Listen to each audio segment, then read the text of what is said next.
right. So, hello, James. Could you please introduce yourself? Yeah, totally. Thanks for having me on. So I'm James. I'm the head of community at Octant.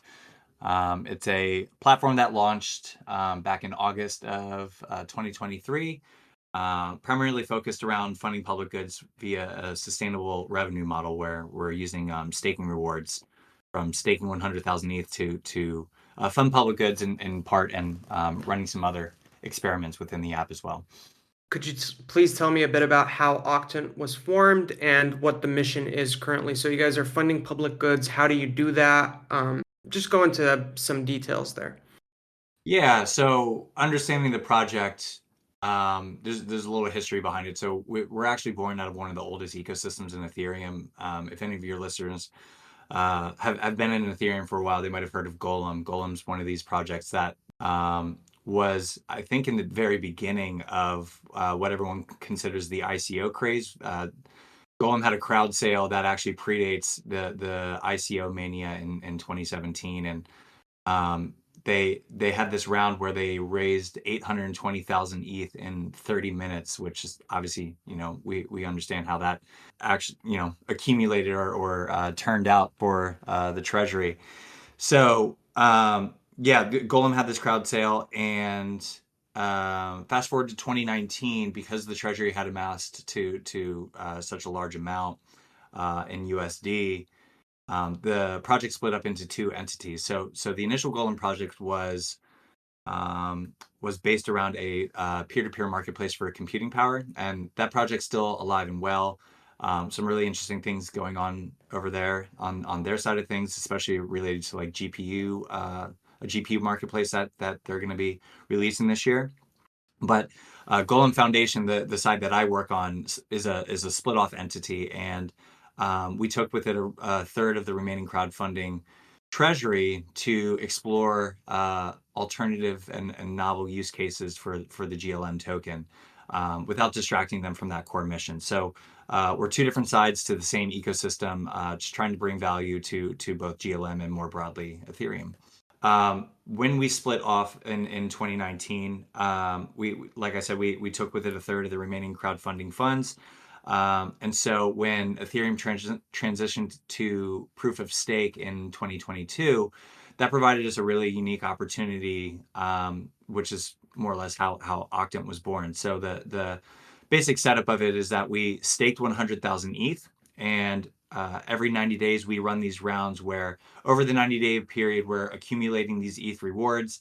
It's generating about 1,000 ETH a quarter, 4,000 ETH a year, give or take, depending on how well the validators are doing. And so we run these rounds every 90 days to where, as a user, if you lock in our native token, the GLM token, you're going to receive a proportional reward given how much you lock. And so if you are a whale and you have 1% of our entire supply, you're going to receive 1% of what we generate in that 90-day period in ETH staking rewards. So it would be about 10 ETH a quarter. It's not too shabby. But what also happens is that we have a lot of other funds as well, and so we divert these funds into a few different pools. One of those big pools is the matching reward pool, which is a reward pool that goes specifically to public goods projects.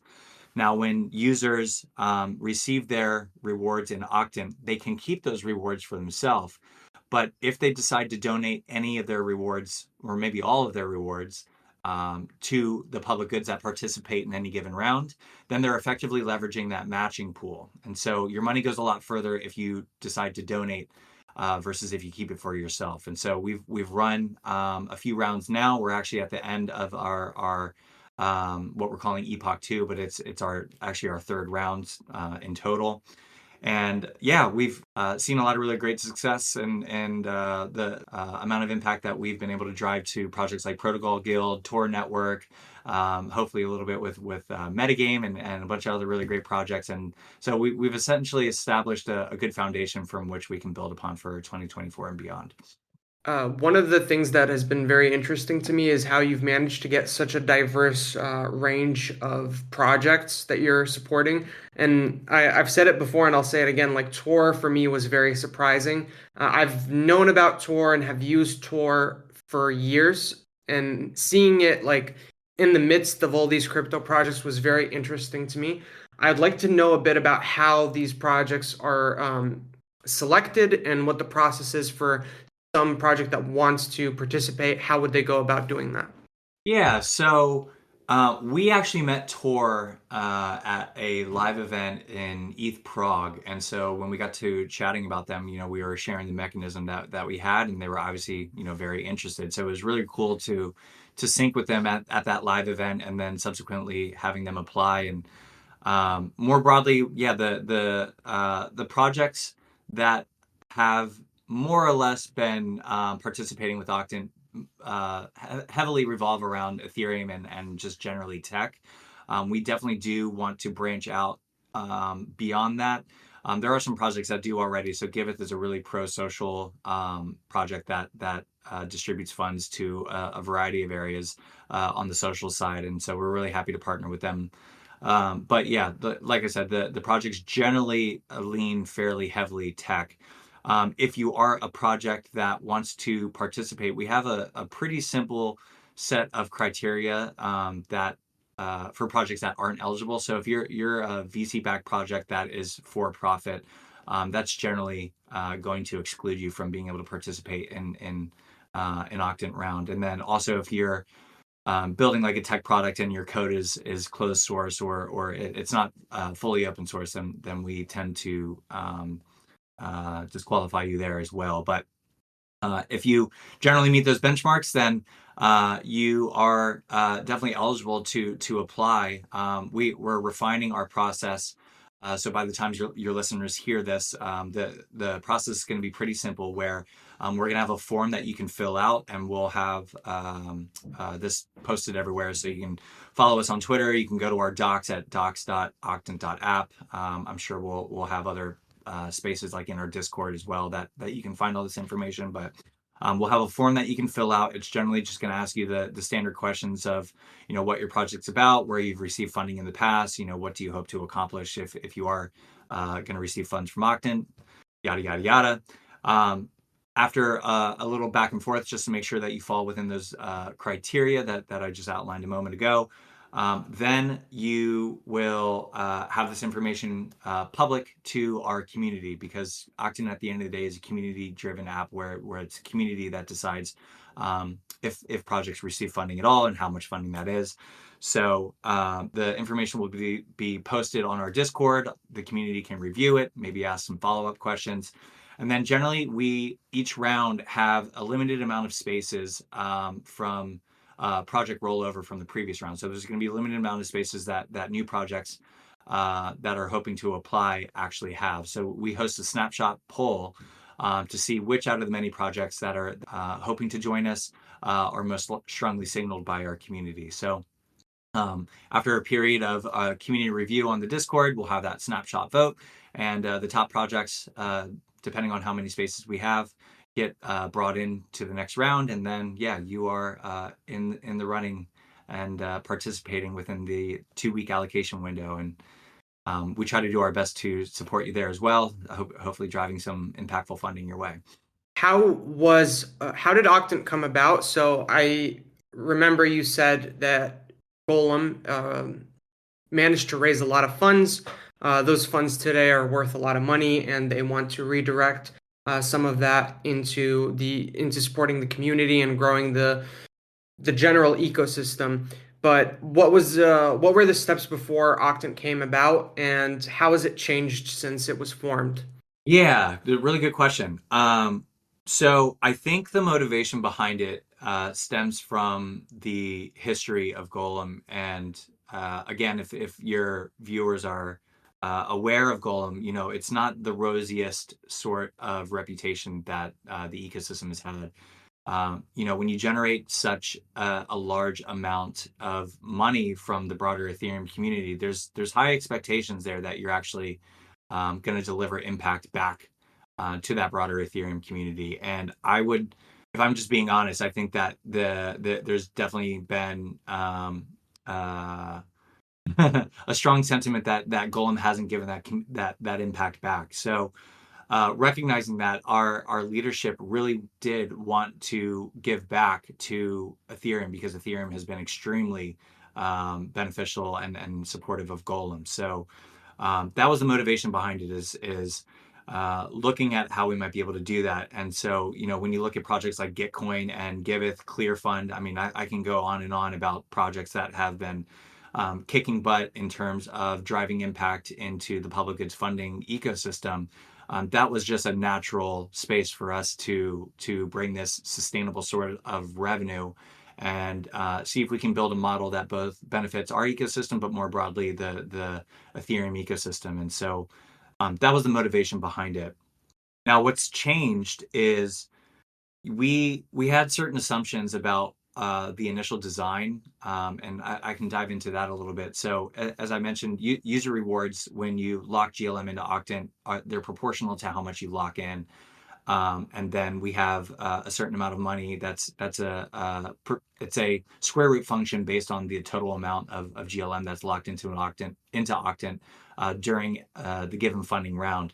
Um, like I said, there's ETH rewards left over, and so those ETH rewards initially were going to be going back to us because we thought that if we stake that ETH and then grow the validator count, that we would subsequently be able to grow rewards for both our users and for public goods. It turns out that just around 2% of those staking rewards were going to be going back to be staked and to provide a mechanism for growth, but 2% is not that big. And so the mission for Octant that we've finally gotten really dialed in, and I'm really excited to share this with everybody, is that we really want to become the first self-sustaining public goods funding mechanism that financially empowers both public goods and its users. And so when you have the majority of ETH staking rewards, this round it would have been around 60% of the staking rewards going back to us. That fundamentally is not in alignment with what our mission statement is. So we decided to change the mechanism where to give you a TLDR on it, 35% of our rewards that we generate are going to be going to users. 35% of the rewards that we generate are going to be going to the matching pool. We have created now a community fund that we're in the process of developing a governance structure around that community fund. It's going to be 5%, so about 50 ETH a quarter. And then 25% being left for Golem Foundation. So like I said, we have a lot of costs. We're hoping that about 25% of this is going to cover costs right now, and then we're very confident about the long-term trajectory of ETH in the future. So we're hoping as ETH continues to ascend that we can start to dabble into other initiatives as well that align with ultimately what Golem Foundation aims to accomplish in the long term. So we're taking that ETH surplus that was going back to be staked and instead driving it to users, the public goods ecosystem, and then to us. And so that's what's upcoming, and it's why I'm really excited to be building community around Octant, because rewards are going up. Everyone's going to be happy about that, and then also to have a community fund that is going to be directly governed by our community. Stronger extrinsic and intrinsic motivators, I think, is something to be excited about, and hopefully we're able to build a bigger community around it.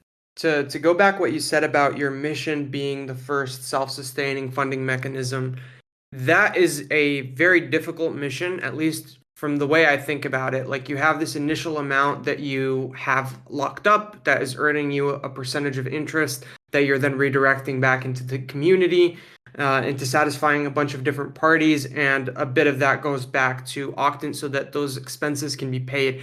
How do you keep track of your expenses and what's going out, and how do you make sure that you're balanced so that, let's say in a year or two, this can still keep working? From the perspective of somebody who's been involved with a project that's been through the Octant, it is a really good resource, because every 3 months, these companies or these projects that don't necessarily have revenue can come back and keep going, and it can keep them going until the next thing, the next payment that they make, or the next investment.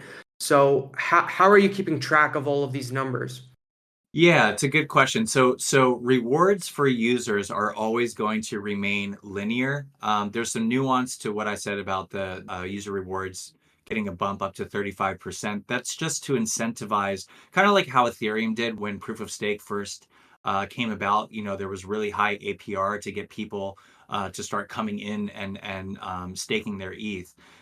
This is a similar sort of setup to where there's more incentive if you start to get in earlier, where you're going to be generating more rewards rather than just a strict proportional reward. But once we get up to 35% and then beyond 35%, if that actually happens, then rewards are going to remain linear. And then there's going to be a balancing mechanism for what goes to public goods so that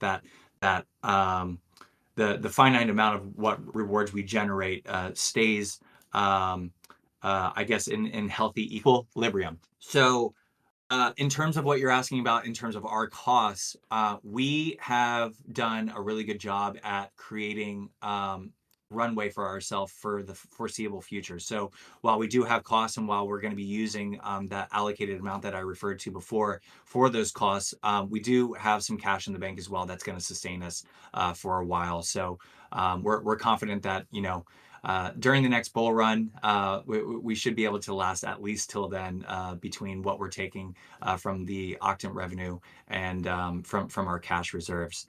Um, there was another aspect that you asked about as well. I think it was more in terms around the sustainability piece. So we have some other things going on beyond just the strict Octant application that is really exciting and something that I can share with you a little bit as well.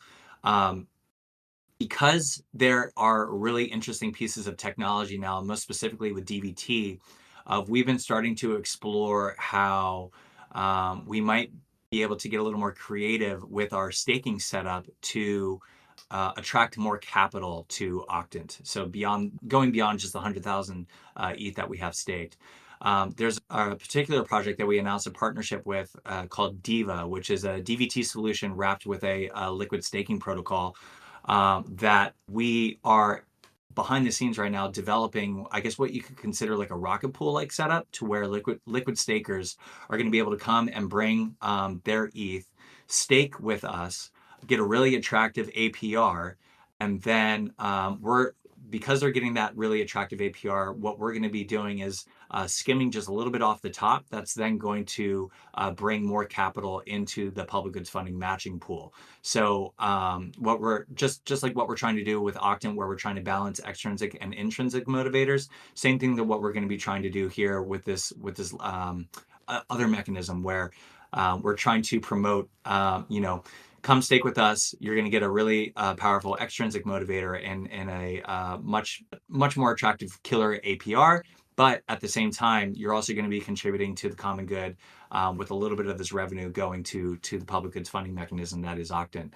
And so when you step out and take a big view of everything going on, we see Octant as this piece of technology that can be at the beginning of the funnel, more or less a mechanism or a protocol that every single ecosystem that has like a sustainable source of revenue can utilize to fund what's important to them in that community. And so this is what we're building Octant for, in terms of bringing more capital in to drive impact to public goods, but also allowing other communities to come in as well and utilize the Octant protocol to fund their ecosystems. So yeah, it's why I'm really excited about Octant and why yeah, I'm super bullish in the long term.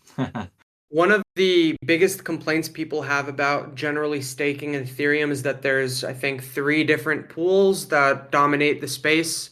Or you can run your own node, which is very complicated for most people.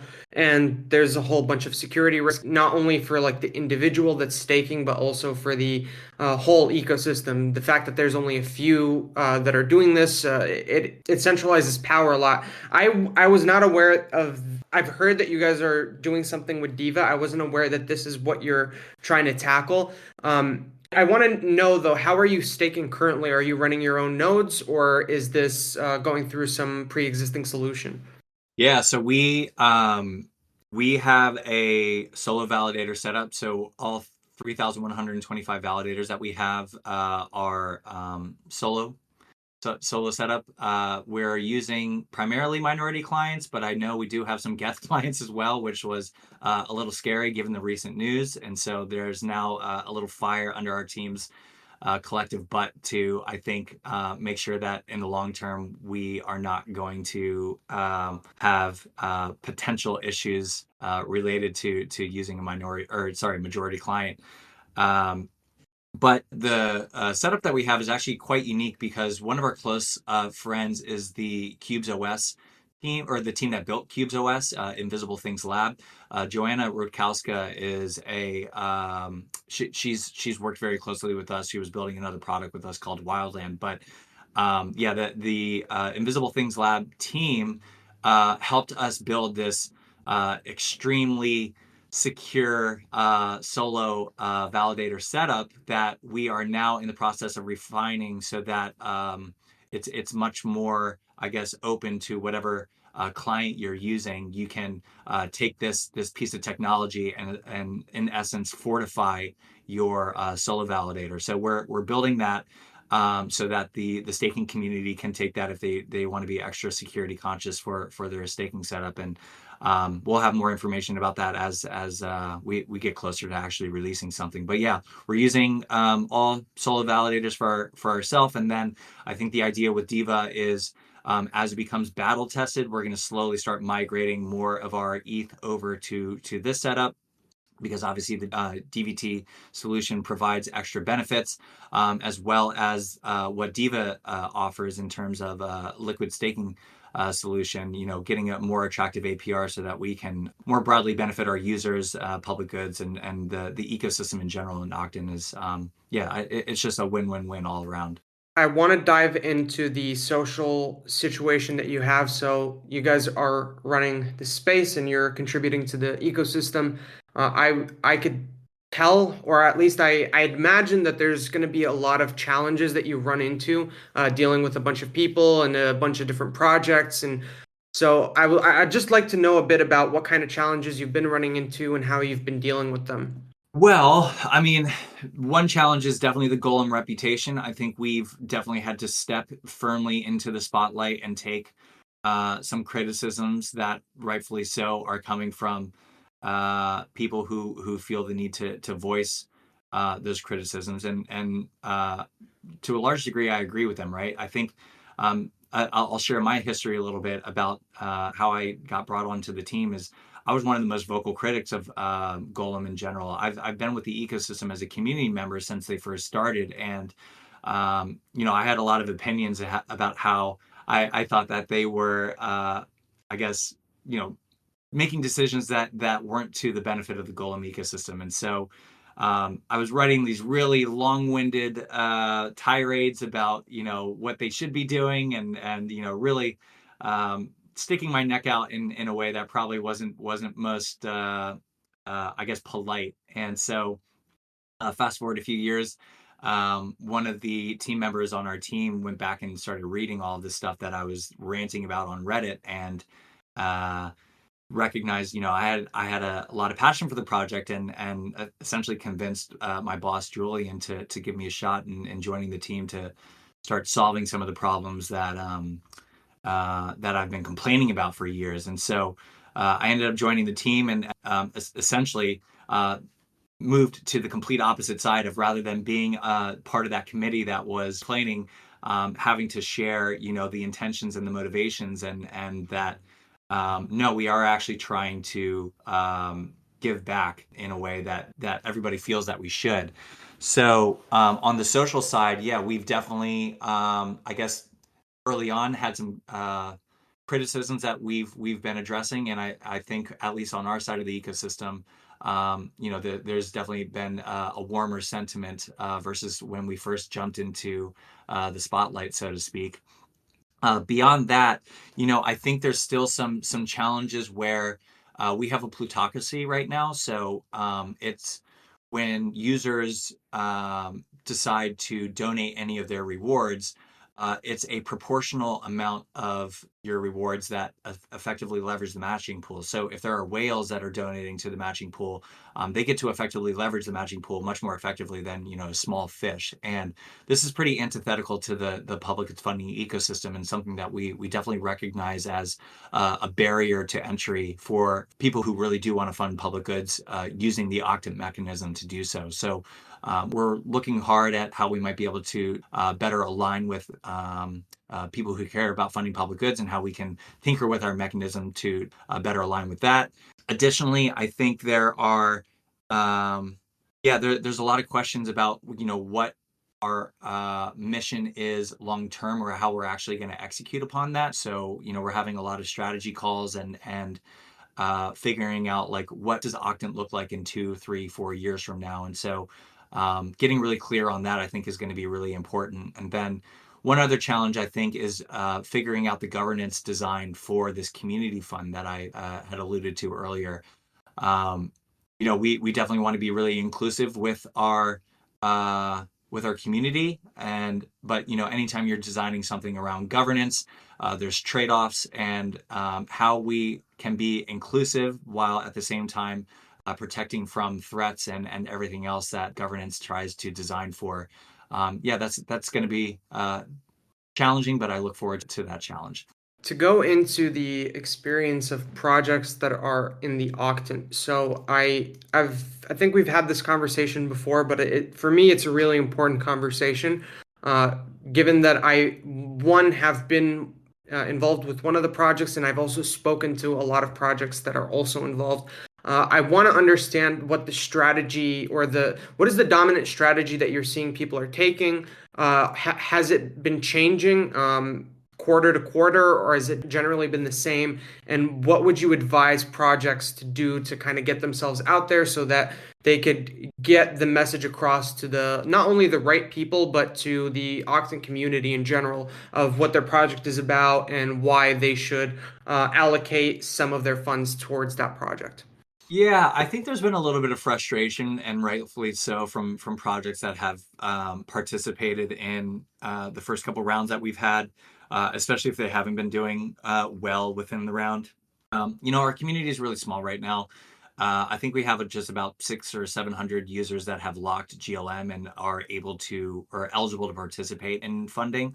And they like to remain somewhat anonymous. During the first round, I was getting a lot of messages from projects that were participating that weren't doing well, and were, messaging me, "Hey, who is eligible? I want to direct message them and share with them, if they donate to us, like, the type of impact that their donations are going to have." And I ended up getting a bunch of messages from our community like, "Hey, I don't appreciate getting direct messages from projects. Like, I think this is somewhat of a standard practice in other public goods funding ecosystems like Gitcoin or Giveth. There are people out there that post on crypto Twitter, 'Hey, show me your project, show me your work.'" But by and large, I've recognized that our ecosystem, a lot of these people are coming over from the Golem factory side, this marketplace for computing power. They're not used to the public goods funding ecosystem. They want to remain somewhat anonymous, and kind of just look at things their own way, and donate how they see fit without getting blasted by a bunch of individuals that are shilling for money, so to speak. So um, I think what needs to happen is we just need to do a better job, and this falls solely on me.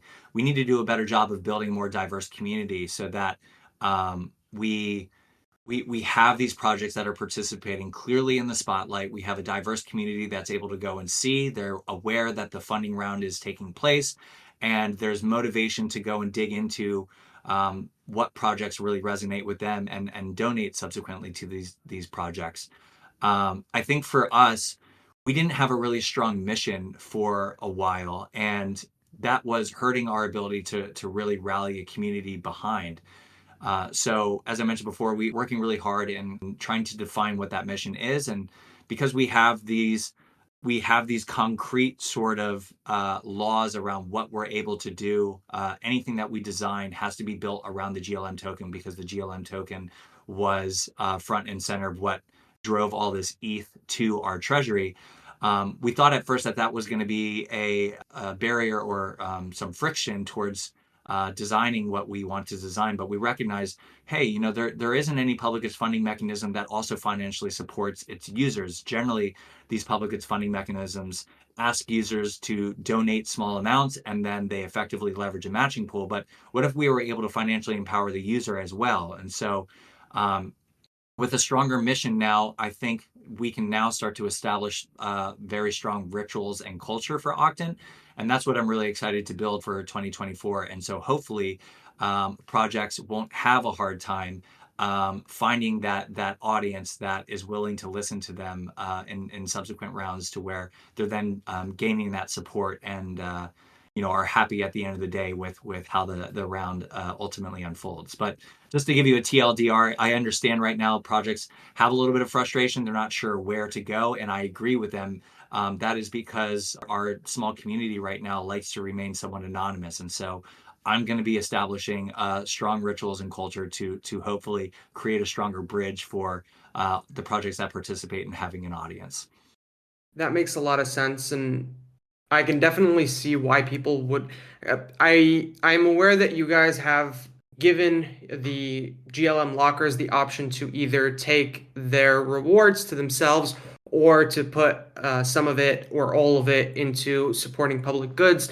And I could feel like if I was in that position and people were messaging me and I needed the money or I wanted the money for myself, I could feel guilty, and it's a strange dynamic that could happen. So I do think that out of everything you guys have done, I am a big fan of this system, the way that it works and the matching pool and the way that it goes on for weeks and people can change their allocation or remove it or add it back. It's very exciting, and I think that it adds this element that crypto kind of captures a big audience for, which is the I wouldn't say gambling, but it's exciting. You know that you don't know what's going to happen. It could go up or down, and I think it does that really well. But the missing piece is definitely how to give these people a platform, not only to make the money, but also to get their message across.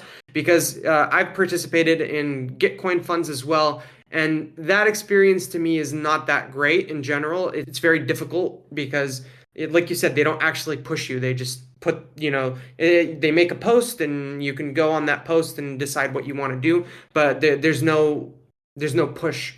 I want to talk a bit about Drips. I didn't see this project last round. I'm really interested in what they're doing. I think that their approach could be turned into a strategy within Golem itself because we talked about this before, but you have multiple projects that are in the same category and they're generally also in the same amount of money donated. Just some of them don't get enough to pass and some of them do. And forming these alliances in these categories could be very helpful. So, could you talk a bit about Drips and what you know about their project? Yeah, I realized too, maybe we didn't dive too much into the mechanism because I was sharing the updates for Octant. So after talking about drips, maybe I can just walk, the listeners through like how Octant functions on the mechanism side of things. But yeah, drips, I actually got a really exciting message from Ellie this morning, who's leading drips. And so I'm really excited about what they're building over on their side. So if you haven't checked out drips yet, what they are essentially building is the rails to fund your open source dependencies. And you can do this in a couple different ways. You can just send them I'll step back. So funding your open source dependencies. They've built the infrastructure to where if you have, so for us, we have dependencies in, our staking setup. We have dependencies in how we're building Octant. So you can go onto Drips and create what's called a Drips list, where any GitHub repo, any Ethereum wallet address, I think there's some other functionality there as well as in terms of how you can build out your list. But you can build out a list to where it's fully customizable. You can decide like how much or like a certain percentage of your funds that you want to go to each of the individuals within your list. But you can send a one-time lump sum to this drips list, or you can send continuous funding over any given length of time to your open source dependencies. And so that's what we've done for both the first epoch and second epoch is we decided like who our open source dependencies are. We created a drips list, and then all of the funds that go to drips during an epoch round subsequently are then streamed to our open source dependencies. And so it's a really, really cool mechanism that is that I highly encourage the listeners to go and check out, because what they're building is really unique and so important for the space. There's some other ideas that we have in how we could use this technology, kind of what I was referring to with the Diva setup, to where there's an infinite amount of possibilities in how you can really start to fund what's important when you have infrastructure like this built in place. So yeah, go and check out Drips. Let me pull up their yeah, it's drips.network. They got a really cool UI, and it makes it really, really easy to kind of just walk through and understand like how the process works if you're looking to fund projects that are important to you. And then, yeah, as I mentioned before, let's really quickly just kind of step back and understand as a user like how the Octant mechanism works. So, as I mentioned before, when you get ETH staking rewards proportional to how much GLM you lock in, you can keep those rewards for yourself. You can donate to public goods that are participating. But we have this 2 week allocation window upon which you have to make a decision. So, you have to decide in one way or another where those rewards are going to go. Right now, our mechanism is mostly on our server. We do have some smart contracts in place for determining rewards, but a lot of the stuff on the back end happens on our server. And we do have plans, as I mentioned, with Octant V2 to move more fully trustless on chain. But right now, because we have a lot of this stuff operating on our server, there are some positives to that, in which because we have this 2 week allocation window, you can change your vote as many times as you want. Now, why would you want to do that? We have a minimum funding threshold that is determined by how much or how many projects are participating. So um, each project has to receive over a certain threshold to get anything at all. And so for this round, it's a little over 2.5%, because we have 24 projects. Essentially, they have to get over 1/48th of what users donate. So if you go to our app, you'll see there are projects above the threshold, there are projects below the threshold, and we have this threshold in for two reasons. One is that we've heard a lot of feedback from public goods, and that the longer tail of projects that aren't really strongly signaled by the community end up siphoning funds nevertheless from projects that are strongly signaled. And so we wanted to reduce that with a minimum funding threshold. The other reason is that we're really interested within this 2 week window, the dynamic behavior that takes place. We're really interested if users will take funds that are maybe allocated to a project that is doing really well and redirect some of those funds to a project that is just under the threshold to give them a bump, thus bumping them above the threshold. Will they move their funds from a project that doesn't look like it's going to be above the threshold to a project that's more strongly signaled, so they can be more confident in their donation? We're really interested in about these user behaviors over the 2 week period. So that is why this minimum funding threshold takes place. Now, this mechanism and other mechanisms as well, where we're also looking at the data, we're also listening to community feedback, and these are all things that might change over time. So if you do have good ideas, if you're intrigued about how the Octant mechanism works right now and maybe want to suggest alternatives to it, I highly recommend going to our governance board at discuss.octant.app and sharing with us your feedback, because we are taking a close look at the variety of feedback that we're already receiving from our community and looking to make changes for the better in 2024 and beyond. I am extremely interested in the user behavior portion of this. One, it reminds me a lot of game theory and how people behave to support people. And then two, it is a very unique situation. I've not seen something like this before in the space.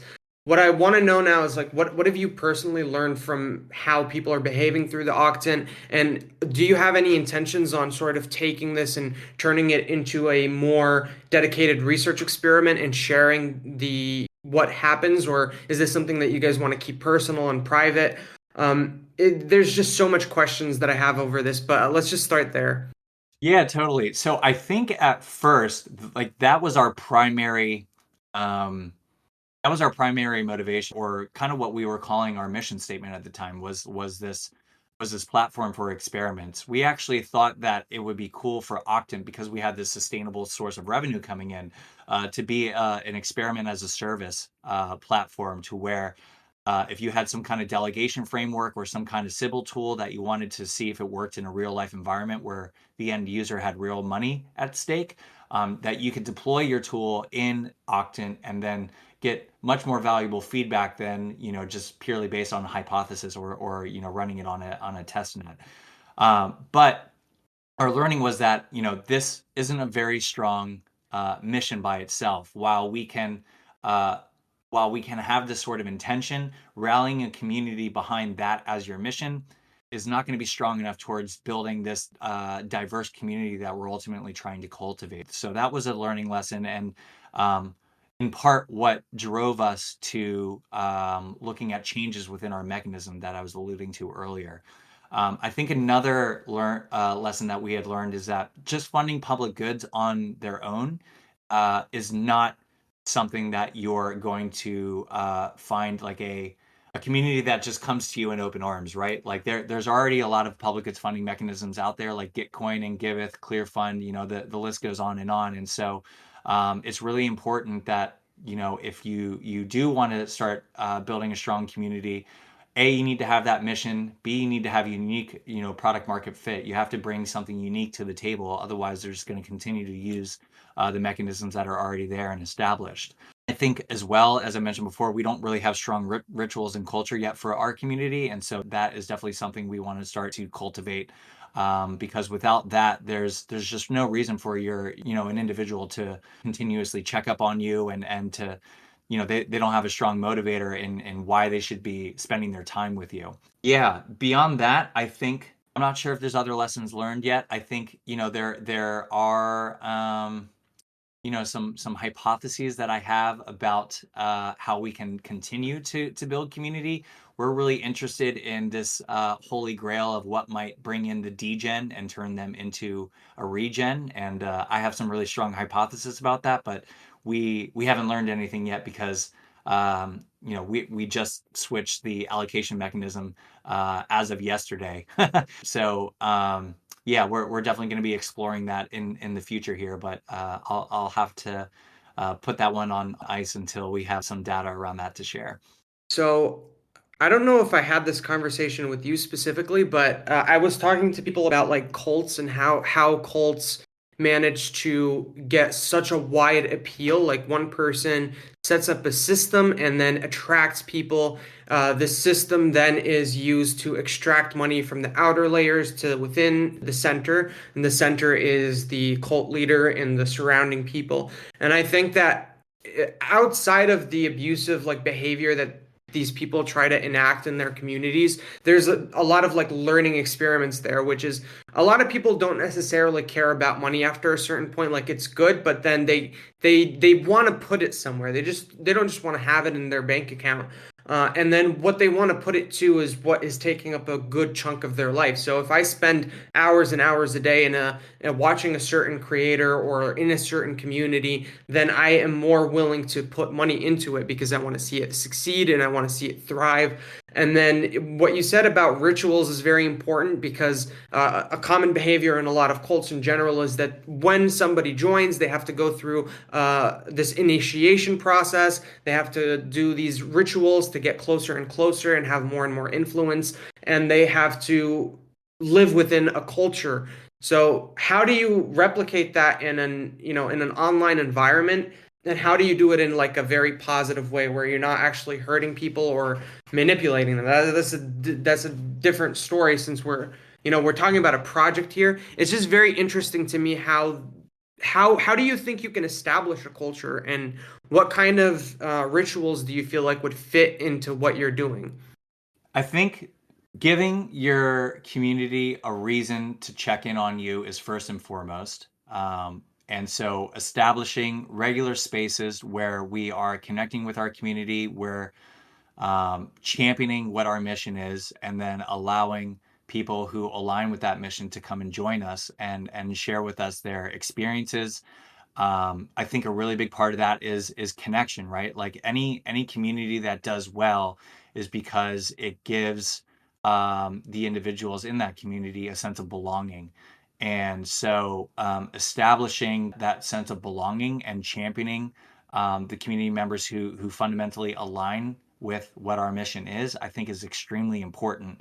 And so, I want to start establishing regular sort of spaces where we connect with these individuals, allow their voices to be heard, giving them that sense of belonging, and championing them when they are supporting us. So, there's this idea of like, community members, doing a lot for a project, but I think there's a lot that a project can do for its community members, so that there's this beneficial trade-off, or not trade-off, but this beneficial giving and receiving, that both the core team and the community surrounding it can give to one another.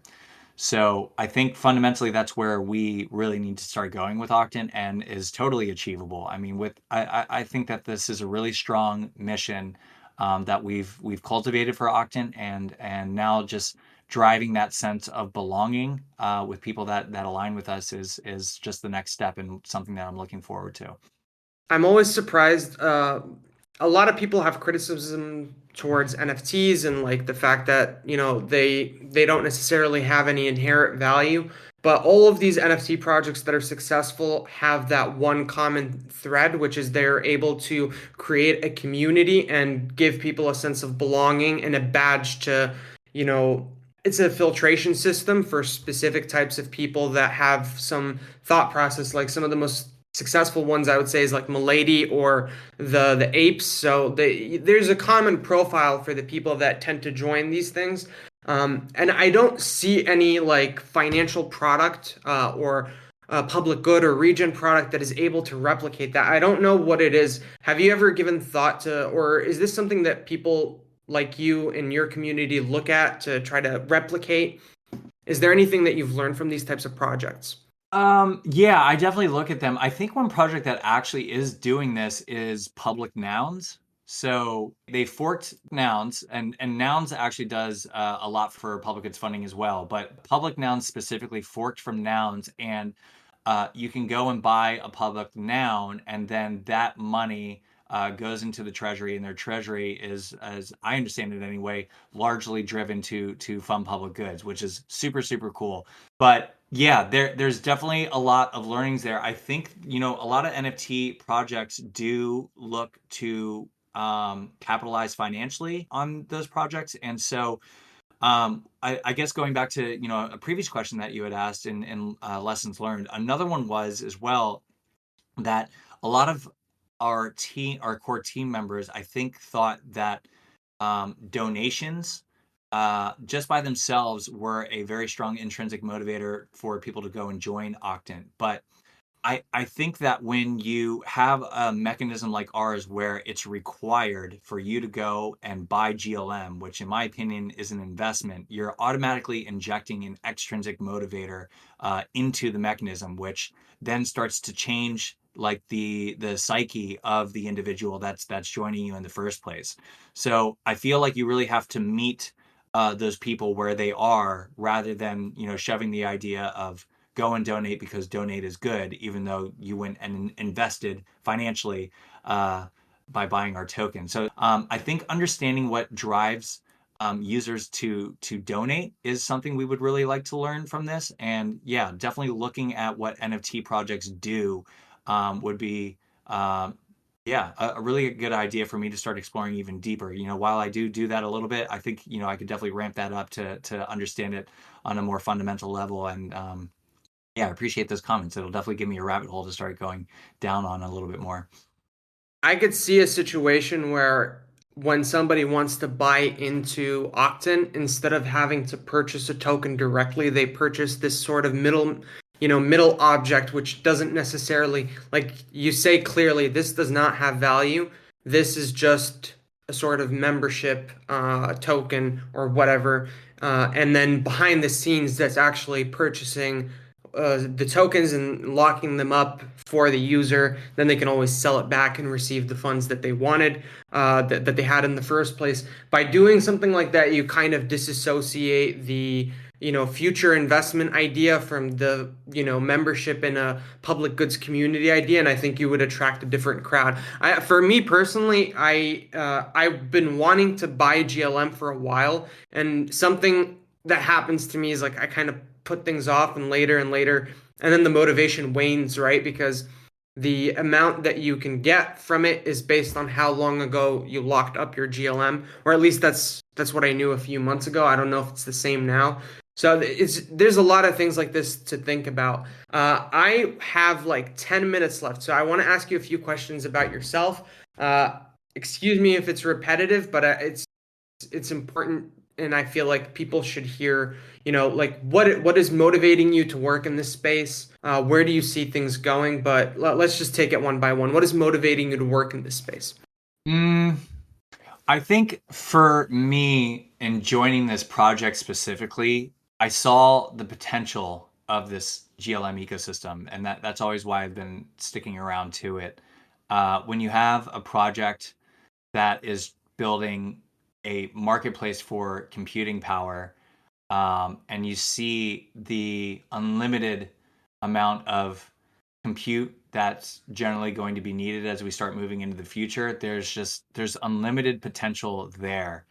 And then understanding that we're in a position to be able to give back on the Octant side of things in a sustainable way, um, and repairing that reputation that I was alluding to earlier. That's a really strong driver for me because I understand my boss's intentions, and they're really, really good people. They're extremely talented and they care, which is why we built Octant in the first place. And so, knowing what their intentions are and recognizing that I could help, is, I guess, what drives me specifically, to work here and contribute the way I do. More broadly, I think the Ethereum ecosystem is just so interesting. And I look at the financial system, at least in the United States, and recognize that the way that it's set up is not for the benefit of the everyday person. You know, I grew up really poor and didn't have a lot of financial opportunity. And when I see situations like the 2008 bank bailout, and subsequently you see like the PPP loans, going back to extremely wealthy individuals that didn't need any of that money, and then you start to see, inflation going through the roof and hurting, the middle class and people less fortunate. Like, I just look at all these financial situations and recognize like there's got to be a better way to do this. One in which like um, the driver of that is not going to come from our government, because our government, I think, at this point has fundamentally lost the trust of the people, and rightfully so. Like, I don't believe that the government is working for the everyday man anymore. And so to be in an ecosystem that is permissionless and gives opportunity to the everyday man is just, yeah, it's motivating to me, and why I'm really excited to be in this space. This is a really, really good answer, and I appreciate that. You put it very clearly. I think, me included, I have a very hard time kind of getting the message across of why I do this. There's a lot of challenges that come with working in this space full time. It's not perfect. It's difficult. It's complicated to keep track of things, but there's something about it that makes me feel like it's for me. And whenever I meet people in this space, I also feel like these are my people, and I click with them even though we're completely different backgrounds, social status, but we still share like a similar mindset, and it's such an amazing space. Where do you want to see things head into the future? Like, what kind of changes do you want to see happen? Mm. Are you talking about it for Ethereum in general, or just what we're building specifically? I think what you're building, it kind of is very connected to the future of Ethereum in general. I think this is something that's very well needed. But yeah, you could go for both. I think I would love to see, I see all these talks about, bringing on the next billion users, and I would love to see first all these UX issues fixed, so that, we can comfortably bring in the non-tech centered folks into this system. Um, and then separately, I would love to see this narrative that the public goods funding ecosystem is driving, that crypto can be used for good. Kevin Owocki's been a really big pioneer in this. He wrote the Green Pill book that talks about coordination failures on a global scale, and um, a lot of the problems that we face, and we have this piece of technology that can solve a lot of those coordination failures at scale. So I would love to see the narrative around crypto starting to get reshaped in a more positive light. Because when I go home for Christmas and I talk to people that aren't in this ecosystem, you find out really quickly what that general sentiment around crypto is. And so, seeing that change, I think would be really great. Had a lot of conversations. Like my mom is very I don't know how to put it, but she doesn't believe in this type of like they don't get it. They haven't had I think in the States and in Europe in general, the financial system is good to a point where 90% of people don't ever need to do this, right? Like they click the two buttons, they put their phone down and it beeps and that's enough. There's not a motivation enough for people to be onboarded into this space. You feel like the people that are most likely going to onboard are going to be in Asia and Africa, or people that are not well serviced in the financial system, like anybody that does risky business. And that's kind of what lends this idea that the space is not positive because it solves problems for people that can't function within the regular financial system. And that's usually people in poorer countries that have less infrastructure and people that are barred or discouraged from using. So having public goods, I think, is a good step towards, and especially having public goods that are not only focused on the ecosystem. Like if you have a parks and some crypto project is donating to these parks and somebody walks in and sees that, like that's an immediate change that can be noticed by the average person. I feel like we're very, and something you said about UX as well. I always thought we had horrible UX until I realized why, which is it's just this is for tech people, right? And we haven't really thought about how to include people that are not into tech. Maybe the arts are kind of joining as well. So these are some very interesting problems. That's why I said what you're doing at Octant, I also see a lot of potential in it. I think that you have a lot of space to growth, especially given that you're well positioned. You don't have to rely on other people to fund things. So you already have that and you're working towards it. I want to ask the same question again, but what kind of books would you recommend to people, or either books or content or media that you find very useful in your life? Man, I've read a lot of really good books recently. I think um, one in particular that really stood out is called The Creative Act by Rick Rubin. He is a music producer that has worked with like a legendary list of artists, and he wrote the book initially just for artists, but recognized that what he was sharing within the book transcends to anybody who's working on something that they're passionate about. That could be accounting, it could be governance, it could be whatever.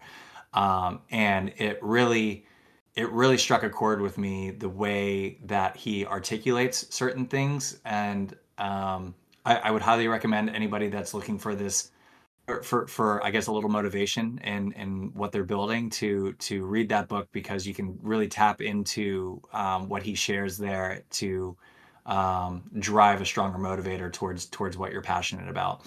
I think beyond that, I read a really interesting book called The Pragmatist Guide to Life, which is a really interesting way if you want to look long and hard about understanding your life's purpose and mission. That was a really good thought experiment to go through for myself, to get really clear on like what my intentions are and how I wanted to ultimately express myself outwardly in the world. So that was a lot of yeah, that one's interesting, and I would highly recommend it. And then there is a woman, I think her name is Amanda Cassatt. She was the marketing lead at Consensus when Consensus was growing back in the day. She runs a project now called Serotonin, but she's killer in the Web3 marketing realm. And anybody who's looking to get eyeballs on their Web3 project, I would highly recommend her book. I think it's just called Web3 Marketing. Really, really good resource for understanding like the nuances of Web3. Because a lot of marketing books, I think, just kind of miss the mark in what's like nuanced in our ecosystem. So definitely go to her for a resource there.